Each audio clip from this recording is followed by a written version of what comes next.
The Flame Emperor, the #1 ranked hunter able to even defeat bosses solo. Though he has a bit of a garbage personality and doesn't like his popular nickname, nobody can deny that he's the top hunter. Gong-Ja watches the interview on his television, wishing he could be so carefree, and comments the same words on an online forum while people argue about the Flame Emperor's personality. I want to become like the Flame Emperor. Gong-Ja considers himself an extra that isn't even worthy of side character status. He lives in a tiny one-room apartment and laments his lack of talent as an F-rank hunter without even a single skill. His envy of the Flame Emperor builds, and Gong-Ja cries while wishing that he could at least have the Flame Emperor's skills. Then, in a glow of light, a golden card appears, a skill card that Gong-Ja had been dreaming about. Skill awakenings usually happen when the tower rewards someone for a particular trait, in Gong-Ja's case, envy. He'd never seen such an awakening message before, but he wasn't about to complain, especially since the golden color of the card indicates that it contains a skill greater than S rank. I want to become just like you is given to him as he takes the skill card. The skill activates when Gong-Ja is killed by an enemy and randomly gives him one of the enemy's skills, though it doesn't let him copy from the same enemy. Unfortunately, it requires him to be killed to activate. What's the point of having an S rank skill if its use requires your death? The tower appeared on Earth without warning, visible on the horizon from anywhere on the planet. Each floor was filled with monsters from another world, and skills appeared for a select few that the tower picked, which encouraged others to visit the tower to start hunting monsters. Gong-Ja, having gotten drunk at a bar, hears more news about the Flame Emperor on TV, and just vents everything to the manager about getting an S-rank skill and not even reporting it to the Hunter Association because of how shitty it is. Gong-Ja happens to walk by the Flame Emperor talking with a woman in a nearby alley on the way home. As it turns out, the Saintess was poisoned by the Flame Emperor in a twist of fate after she originally wanted to poison him. To Gong-Ja's knowledge, the two were supposedly dating, but any thought he had of that goes out the window when the Flame Emperor grabs the Saintess by the neck and forces her to tell him who wanted him dead. The Saintess refuses to speak, so the Flame Emperor makes good on his threat and burns her to death in his hands. Gong-Ja begins to run away, but he's spotted by the Flame Emperor, who easily cuts Gong-Ja's feet from his body. The Flame Emperor asks him who he was sent by, and Gong-Ja, in a moment of hope, asks the Flame Emperor to use the lie detection skill to see if he is telling the truth. But it was all a lie, and there is no lie detection skill. The Flame Emperor somehow knew he was going to be poisoned by her the next day anyway. Though he believes Gong-Ja is truly innocent, he still can't have any witnesses, and the Flame Emperor kills him as he tells him his real name in the last moment, Yu Su-ha. Kim Gong-Ja, laying in the abyss, receives the message that his skill has activated. A variety of cards appear and he reaches for the golden one, wishing for just one more chance in life. He wakes up again the day before with the same news reporting on the Flame Emperor. Everything is just as he remembered. The news is showing the Flame Emperor getting upset about his nickname and the forums are complaining about his attitude. Gong-Ja opens his skill cards, seeing the one he already had that he believed was useless and the one he received from the Flame Emperor, Returner's Winding Clock. With the rank of X, the skill activates on death and returns the user 24 hours prior to that moment while preserving memories and experience points. Gong-Ja sees the end of the interview play and resolves to get his revenge on the Flame Emperor. Carrying a knife with him, Gong-Ja moves about the city.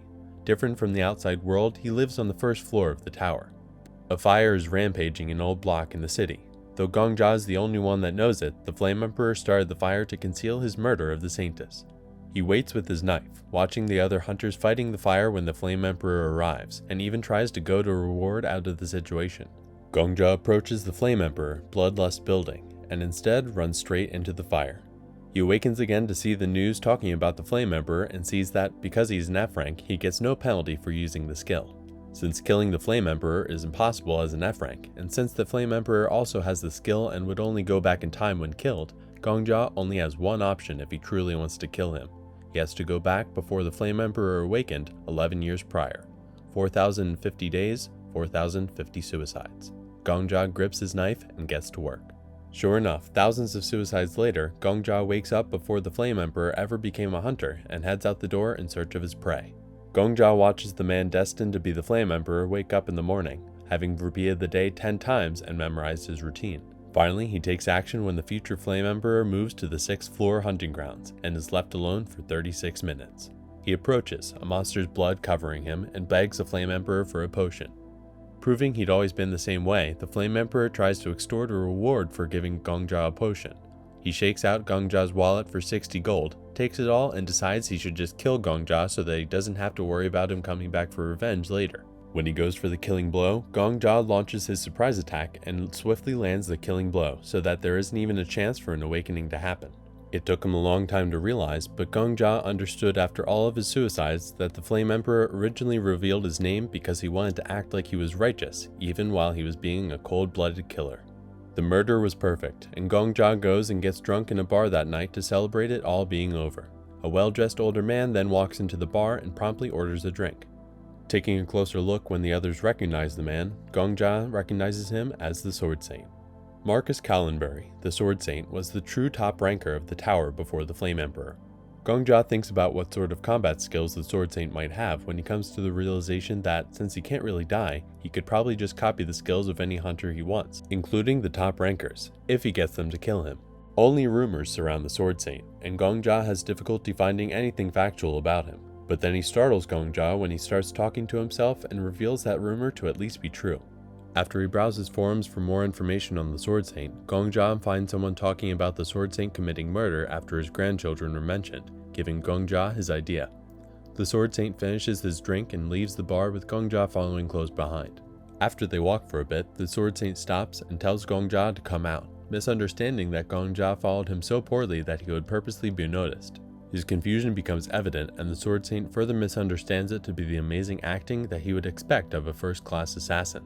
When Gong-Ja asks the Sword Saint why he thinks that, he finds out that he possesses a skill that lets him see how many people one has murdered.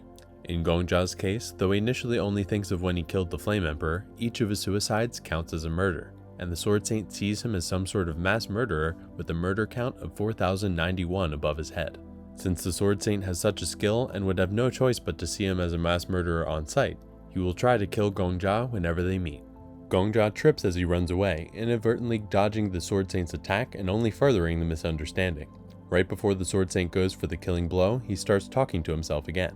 All Gong-Ja can think of is that he has a telepathy skill and is telling others about his misunderstanding of Gong-Ja as a mass murderer. He has to die within 24 hours if he wants to escape being hunted, so he goads the Sword Saint by talking about his grandchildren. It works like a charm, and Gong-Ja sees the world turn end over end as the Sword Saint decapitates him with a strike so fast that he couldn't even see it. The Sword Saint's skill cards flutter before him in the abyss, and Gong-Ja reaches for a gold card only to see that there isn't one there. Somehow, the Sword Saint reached the peak without a single S-rank skill. Still, Gong-Ja wants whatever skill led the Sword Saint to his success and places all of his bets on a single silver card he reaches out for. He wakes up 24 hours prior and checks his skills to see Sword Throne, an A+ rank passive skill.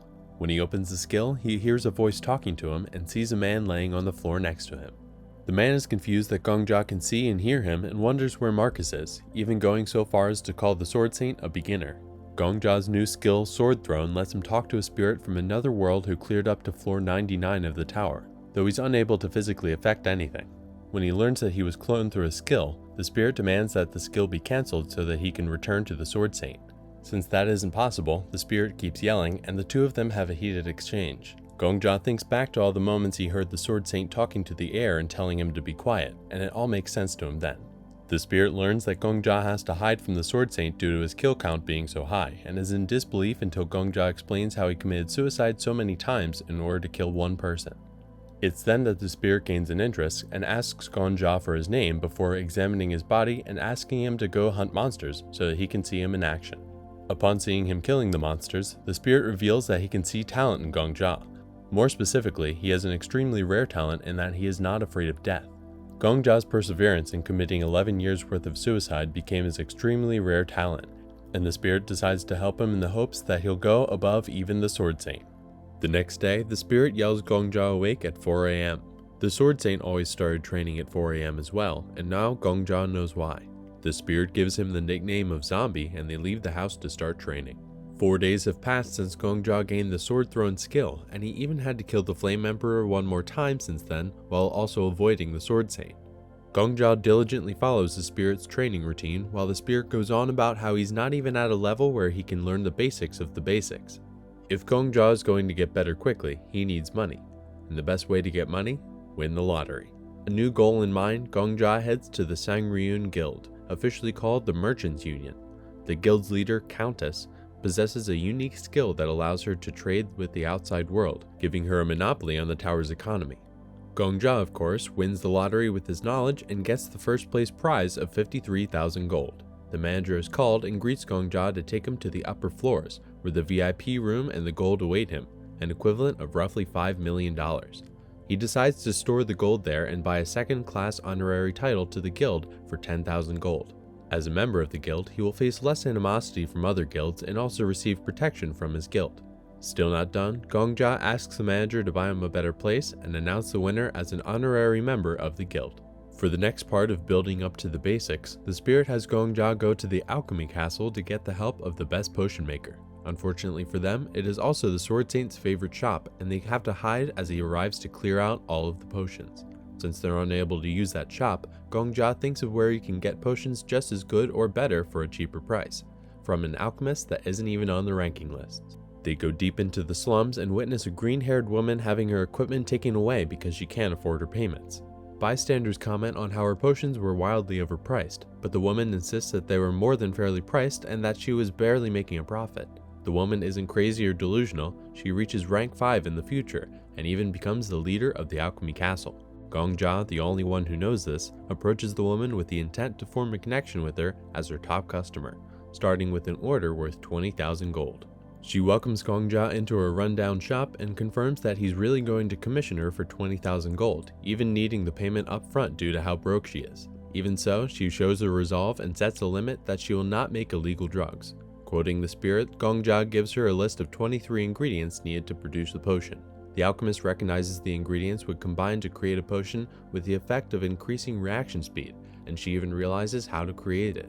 When she says she can do it in 4 days, Gong-Ja thinks back to how some people waited a year and a half for her potions. Sure enough, she shows up at Gong-Ja's new residence 4 days later with 30 days worth of potions. Of course, while she's grateful, she wonders why he would go to her with such a high-level commission. Since he can't exactly tell her that he comes from 10 years in the future, he thinks of what he always thought when he saw her and tells her it's because she's kind.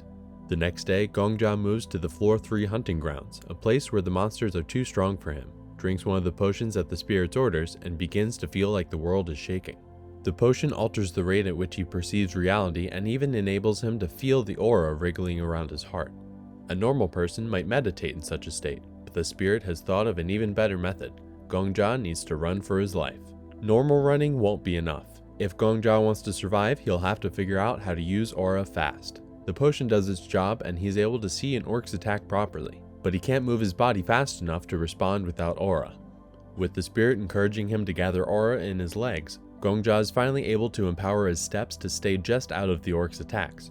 Even though the amount of aura he can use is only the equivalent of a small path, Gong-Ja can feel the strength it gives him and wonders about the future. Thinking back to the Sword Saint's strike that beheaded him, the spirit tells him that even the Sword Saint is only at the level of a neighborhood street at manipulating aura.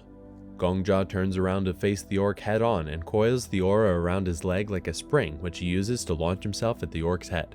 Since just the edge of his sword isn't enough, Gong-Ja has to pour his aura out through his sword to kill the orc, and is completely tired out while the spirit goes on about how this is a training method that would only work for someone who's effectively immortal. And so, as if to prove his words, an orc comes up behind Gong-Ja and kills him in a single strike.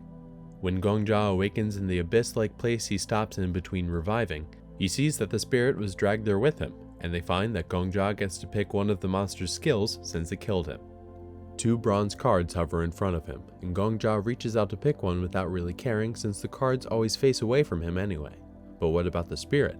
The cards might face away from Gong-Ja, but the spirit is not affected in any way and can freely view the other sides of the cards, negating the randomness of Gong-Ja's picks.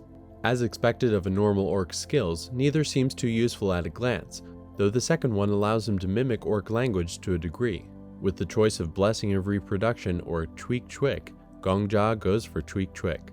The spirit seems to catch on to what Gong-Ja has in mind with the skill and tries to convince him otherwise, only to watch Gong-Ja speak to an orc with the skill and kill it in its confusion. With that, killing orcs becomes a breeze. A week later, Gong-Ja confronts the boss of the 5th floor, the Goblin King. Standing in front of the boss monster, Gong-Ja prepares himself and jumps forward, activating one of the skills he gained, Goblin High Society, and letting out a mighty shout of Goruk. The Goblin King reels back in confusion that someone other than him could have possibly spoken such a perfect language of the king and is killed in his confusion. It may have taken him 6 lives to do it, but he finally clears the boss and Gong-Ja gains more skill slots and ranks up to E rank as a reward. The spirit puzzles over what exactly the level up effect was, revealing that it's a type of hint that reveals the shape of the user's aura. Since a user's aura is based on past trauma, Gong-Ja's is most likely to be blood or fire. For example, in the Sword Saint's case, he got lost in the mountains when he was 12 and climbed to the top of a mountain where he saw the moon shining beautifully in the sky. With the typical abnormality of a top ranker, the Sword Saint has clung to that feeling of wanting to shine like moonlight ever since. Rather than continue on to floor 6, Gong-Ja wants to skip straight to floor 10 and even goes as far as to bet he can clear it within 2 deaths, or he'll start calling the spirit Master. As for his condition, Gong-Ja makes the spirit promise to be honest about the boss's skill cards when he dies, and he also states that the spirit will have to speak respectfully to him at all times if he wins the bet. A guard denies Gong-Ja entry to the boss of the 10th floor. Since hunting it alone would be an act of suicide, the guard would be looked down upon if he just let a hunter go to their death. Gong-Ja, however, appeals to the guard's good nature and makes up a story about how his significant other died, how he was diagnosed with a terminal illness, and how he was really trying to commit suicide in an honorable way. As if to sweeten the deal, Gong-Ja even gives the guard a pouch of gold and he is allowed entry into the boss area. The mansion of the 10th floor boss, a boss that has not yet been cleared by anyone, lies before them. Upon entering, Gong-Ja is greeted by a variety of dolls that ask him to play with them while a fire blazes around the mansion. We hope you enjoyed the story so far. Check out SSS-Class Revival Hunter to find out what happens next.